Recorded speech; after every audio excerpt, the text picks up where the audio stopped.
안녕하세요. 한지원의 부부 블랙박스입니다. 제목은 바람 피운 남자친구가 너무 가여워서 헤어지질 못하겠어요. 벌써 고구마가 막 목에 매여요. 누가 가여운지 모르겠어요. 안녕하세요. 올해 35살 여자입니다. 나이 생각보다 많으세요? 6개월 정도 연애를 한 남자친구가 있는데 3년 반 정도 만난 전 연인과 헤어졌어요. 마음의 정리가 되지 않았던 상태로 지금의 남자친구를 만나게 되었고, 저는 사람의 아프고 슬픈 부분을 보면 이입하고 위로하고 싶고 도와주고 싶은 성향입니다. 이분 어린 시절이 좀 힘들었을 가능성이 높아요. 이 여자분의 연애 초 남자친구의 인생사를 이야기한 적이 있는데, 아버지는 어렸을 때 어머니랑 이혼하시고 아버지와 가끔 연락하는 상태로 지내고, 어머니는 3년만 같이 살고 그 시간은 할머니 손에 자랐다고 했습니다. 할머니는 세상에 하나뿐인 가족으로 생각하고 살고, 할머니가 돌아가시면 이 친구에겐 가족이란 없는 상황이 됩니다. 어머니를 20살에 여의고 힘들었던 부분, 치매 걸리시는 할머니를 두고 가족과의 분쟁, 친한 친구의 죽음, 사람이 어떻게 이런 젊은 나이에 기구하고 힘든 생을 살 수 있을까라는 생각에, 저는 그래도 부유하진 않지만 부모님과 단란한 가족이 있다는 것에 감사하며 이 친구에게 힘이 되어주고 싶고, 세상엔 너를 배신하거나 이용하지 않을 사람도 있고 이유 없이 널 사랑하는 사람도 이 세상에 있다는 걸 보여주고 싶다는 마음을 가졌습니다. 미쳤죠? 네, 미친 거예요. 왜냐하면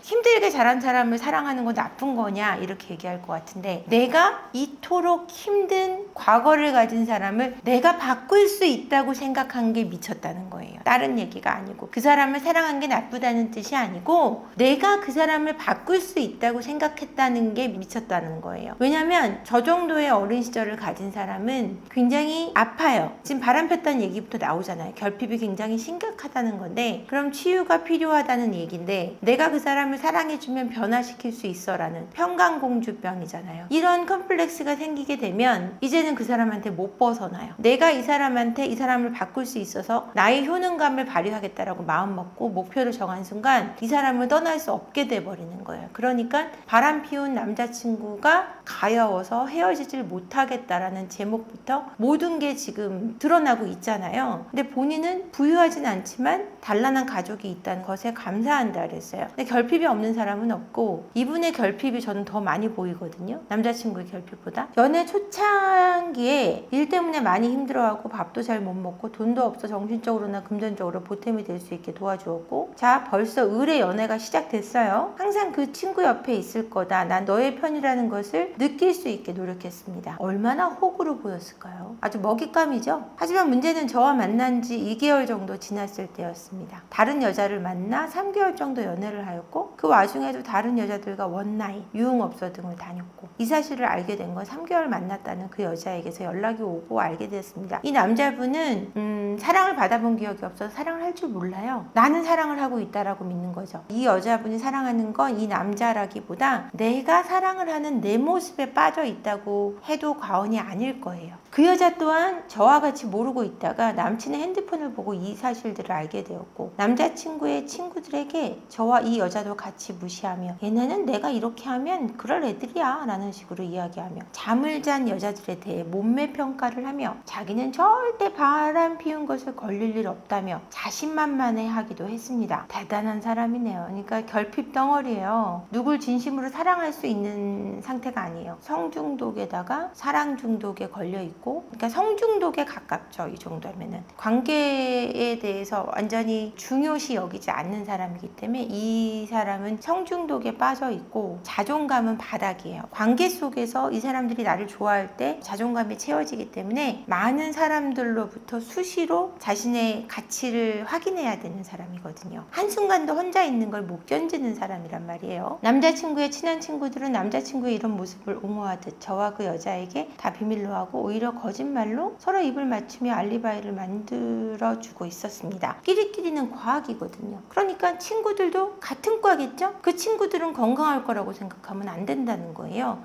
친구들이 맞춰주고 있었기 때문에 친구들도 나쁘다 이런 게 아니라, 그냥 똑같은 사람들끼리 어울려 논다라고 생각하시면 돼요. 그래서 친구를 보면 그 사람을 알 수 있다는 말을 믿으셔야 되는데, 내 남자친구의 친구들은 이상해서 내 남자친구랑 그 친구들이랑 못 놀게 하면 된다고 생각하시는 경우가 있어요. 그게 아니에요. 내 남자친구가 그 이상한 친구들하고 친한 거는 내 남자친구도 그런 성향이기 때문이라고 생각하시면 굉장히 심플하고 정확해요. 그걸 모르시는 것 같아요. 이런 얘기 상담에서 많이 하세요. 제 아내가 바람이 났는데 유흥을 좋아하는 친구랑 다니다 보니까 그렇게 된 것 같아요. 유흥을 좋아하는 친구랑 친한 이유는 내 와이프가 유흥을 좋아하기 때문이에요. 내 남편이 유흥을 좋아하기 때문이에요. 내 남편은 어쩔 수 없이 따라갔대요. 어쩔 수 없이 2차를 갔대요. 친구들 눈치 보느라. 내 남편이 자기 의견을 원래 못하는 성격이 아니에요. 그냥 그걸 선택하는 사람인 거예요. 잘못 생각하시면 안 돼요. 그거는 고쳐야 되는 부분이지 내 남편을 옹호해야 되는 부분이 아니에요. 그 순간부터 이 문제를 해결할 수 없다고 생각하시면 돼요. 이 여자는 이 사실을 알고 저라는 존재를 알게 되었고, 이 정도로 비상식적이고 쓰레기 같은 짓들을 하는 사람이라는 걸 저도 알아야 할 것 같다며 연락했고, 여자들끼리는 좀 의리가 있어요. 이 여자는 이 모든 사실을 알고 난 뒤 남친에게 헤어지자고 했고, 미안하다 무릎 꿇고 빌고 다 정리한 후 그 여자에게 가겠다, 이런 찌질한 모습 보이는 것까지 이야기해줬습니다. 그 여자는 그날 이후 남자친구와 헤어졌고, 저한테도 그런 호구 취급받으며 그 사람 때문에 힘들지 말고 잘 정리하시길 바란다며 연락이 왔고요. 그날 이후로 남자친구는 저에게 더 다정하고 신경 쓰는 모습이 보입니다. 여전히 작전을 쓰는군요. 물론 남자친구는 아직 제가 이 사실을 알고 있는 걸 모르고 있습니다.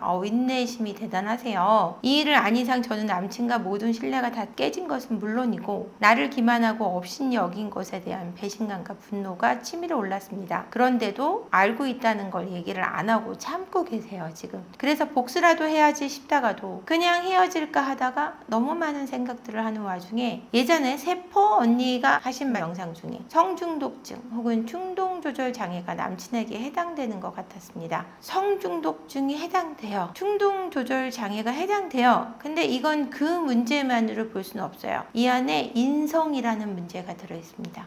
그냥 성중독증으로만 하는 것이 아니라 거기에 포함된 남자의 인성. 왜냐면 일단 성중독증만 보이면서 자기 삶을 열심히 사는 사람이 아니고, 앞서 얘기했던 직장도 오래 다니지 않고 관계 맺음에 충실하지 않다는 내용이 들어있었는데, 이 사람은 그냥 성중독만 문제를 일으키는 것이 아니라 근면하게 살지 않고 책임을 다하지 않을 거예요. 자기 삶을 누가 제대로 책임져 준 사람이 없어서 누군가 책임지는 것을 배워본 적이 없는 사람이에요. 근데 그럼에도 그걸 벗어나기 위해 그걸 노력해서 내 삶을 내가 개척하겠다라고 의지를 갖는 사람들이 있어요. 힘들었던 어린 시절을 보냈다고 하더라도. 제가 굉장히 가난하게 컸거든요, 여러분. 저희가 그렇게 컸다는 걸 아무도 모르세요. 제가 어렸을 때 먹을 수 있는 게 없어서 소금물을 말아갖고 밥을 먹고 컸었거든요, 몇 년간. 그 삶을 벗어나야 되겠다고 생각해서 저는 공부를 했고, 그런 의지가 없으면 근면하지 않아요. 성실하다는 건 굉장히 중요한 문제예요. 특히 가장이 돼야 되는 남자라는 무게는 근면과 성실이라는 건 기본으로 장착이 돼야 되는데, 이 사람은 그러지도 못한다는 얘기가 앞선 부분에 있단 말이에요. 근데 성중독, 충동 조절 장애가 있다, 해당되는 것 같다, 맞아요. 근데 이 문제만 있는 건 아니라는 거죠. 물론 남친은 하면 안 되는 짓을 했고 지금도 하고 있을 거고, 잘못한 건 분명한 사실입니다. 한 번만 바람피는 사람은 없고, 절 만나기 전에도 어떤 연애사가 있을지 모르는 일이니까요. 날 만나기 전에 어떤 연애사가 있었는지는 사실은 중요하지 않아요. 그걸로 문제 삼을 필요는 없어요. 지금 바람핀 게 문제이기도 하지만 이 사람은 앞으로도 끝나지 않을 거라는 것이 문제예요. 거의 100% 이 사람은 이 행동을 절대 멈추지 않을 거라고 정말 제 왼팔을 걸고 맹세할 수 있어요. 남자친구도 바람피운 전 여친이 있었고 믿을 수 없어요. 그 일을 계기로 우울증에 걸려 치료를 받았던 경험이 있다고 했습니다. 바람피운 전 여친이 아니고 바람피다 걸려서 차여가지고 우울증 걸렸을 확률이 더 높은데요. 이 친구가 제게 보여줬던 모습엔 분명 진심도 있었을 거예요. 진심! 있었을 것 같아요. 언제 있냐? 같이 있었던 순간. 남자가 여자를 사랑하는 데 있어서 진심이 있어요. 지금 이 순간만큼은 너를 사랑해 라는 전제가 붙고, 여자들은 사랑의 속에 네가 날 사랑하는 한 나도 널 사랑해 라는 전제가 붙는데, 남자들이 그 여자하고 있는 순간만큼은 진심이 있죠. 근데 그러면 안 되는 거 아닙니까 여러분? 떨어져 있으나 붙어 있으나 함께 있지 않으나 함께 있으나 사랑하는 마음이 있고 약속을 지키는 신뢰가 사실은 사랑의 근본 바탕이에요. 사랑을 하기 위해서는 믿음이 있어야 돼요. 근데 지금 있는 순간만 있는 진심이 무슨 소용이 있냐고요. 집에 있을 때만 내 남편이고 밖에 나가면 남의 남편일 때 여러분 괜찮아요? 저를 좋아하는 것도 진심이었을 거다. 아니요. 절대 여자친구 좋아하지 않았어요. 그냥 중독자가 약물을 취하듯이 그냥 그 쾌감에 이끌려서 잠시 만난 것 뿐입니다. 제가 감히 이런 말씀 드리는데 가지고 놀았어요. 제 말 명심하게 들으세요. 이 사람은 누구를 사랑할 수 있는 사람이 아니에요. 저는 사랑이 있어서 사람이 두 종류로 나뉜다고 생각하는 사람이에요. 사랑할 줄 아는 사람과 사랑할 줄 모르는 사람. 그래서 내가 사랑받을 가치가 있느냐 없느냐로 나뉘는 게 아니에요. 내가 사랑할 줄 아는 사람을 만나느냐 사랑할 줄 모르는 사람을 만나느냐에 따라 그 사랑이 진실하게 발전되느냐 발전되지 못하느냐로 나뉜다고 생각해요. 이 사연자분은 사랑할 줄 전혀 모르는 사람과 만나셨어요. 근데 나를 좋아하는 것이 진심이었을 거라고 믿으시는 건 인생을 흙구덩이로 타고 들어가겠다는 얘기예요. 그래서 자꾸만 드는 생각은 남친의 인생엔 잘못되었어도 잘 가르쳐주는 사람이 없었겠구나. 진심으로 이 친구를 위하는 사람이 없었겠구나. 없었을까요? 있었죠. 할머니가 사랑해 주셨을 겁니다. 분명히. 그 사랑을 제대로 받는 방식을 몰랐을 가능성이 높고 올바르게 받아들일 수 없었을 거예요. 사랑을 많이 받아본 경험이 없겠구나. 없죠. 맞을 거예요. 많이 받진 못했겠죠. 그래서 자꾸만 이런 것들을 찾고 있구나. 과연 이 친구의 결핍이나 외로움을 건강하게 이겨낼 수 있도록 도와준다면 정말로 괜찮아질 수 있을까라는 생각이 들며, 과연 그렇다면 도움을 주고 싶다는 생각도 듭니다.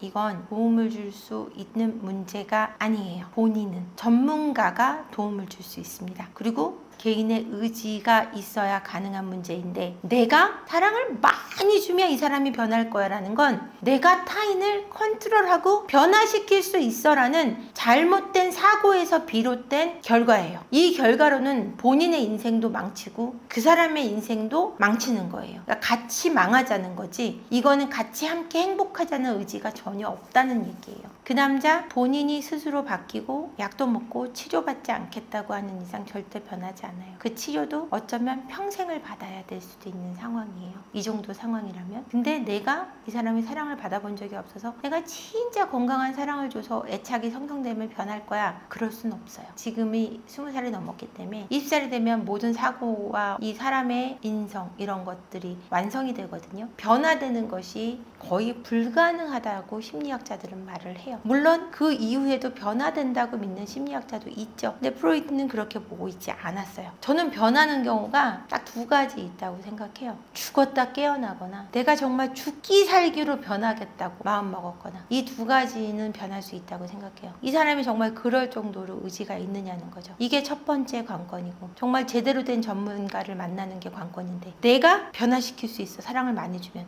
그런 건 없어요. 그거는 부모님의 사랑이 완전할 때 어린 시절에 가능해요. 지금 성인 대 성인으로 만나서 그럴 수 있다고 생각하는 건 정말 너무나 큰 착각이고 본인의 인생을 구렁텅이로 밀어넣겠다는 소리예요. 제발 여기서 나와주세요. 제 주변 지인들은 미쳤냐며 다들 말리지만 저에겐 그의 가정사와 과거를 알고 있고 그를 사랑했던 마음이 남아있는 상태입니다. 그의 가정사와 과거를 뭘 알아요? 살아오는 동안을 다 보셨어요? 그냥 그 사람 말을 듣고 하는 얘기잖아요. 그 사람 말만으로 뭘 알 수 있죠? 사랑했던 마음이 남아있는 상태라고요? 마음이 눈에 보이나? 버리면 되지. 부모님은 안 사랑해요? 사연자분을 너무 사랑하는 부모님은 안 사랑해요? 부모님은 뭔데? 사연자분이 행복하길 바라는 부모님은 아무것도 아니에요? 단란한 가정이 있다면서요. 그분들을 안 사랑하십니까? 그분들을 안 불쌍해요? 딸 키우느라고 고생한 엄마 아빠는? 현재는 헤어진 상태는 아니지만 만약 헤어지면 이렇게 그 친구를 보내는 게 맞을지, 헤어지면 보내는 게 맞냐고요? 지금 헤어지라니까요. 어떻게 해결해야 할지 고민입니다. 유튜브에서 세퍼 언니 영상을 보고 내가 생각하던 부분과 통하는 부분들이 있는 게 뭐예요? 이렇게 길게 사연을 보내봅니다. 부디 저 좀 도와주세요. 이건 도와주고 뭐 자시고 할 게 없어요. 정신 차리세요. 더 사랑하는 부모님들께 돌아가고 진정으로 사랑하고 아껴줄 수 있는 사람을 만나시고 평강공주병에서 나오세요. 지금 제가 도와줄 수 있는 사람은 사연자분이 아니라 그 남자친구예요. 저한테 가라고 해주세요. 그리고 사연자분은 손 떼세요. 사연자분이 할 수 있는 게 아닙니다. 아셨죠? 지금 그러실 때 아니에요. 남자친구분 굉장히 심각하고 아픈 것뿐이 아니라 인성적으로도 문제가 커요. 바로잡아야 될 게 너무너무 많습니다. 그분이 불쌍하게 큰 것도 있지만 스스로 선택한 삶이기도 해요. 그러니까 그렇게 생각하지 마시고 단란한 가정, 사연자분이 행복하길 바라는 부모님에게 돌아가세요. 남자친구 얼마든지 구할 수 있어요. 더 행복해지시길 바라고요.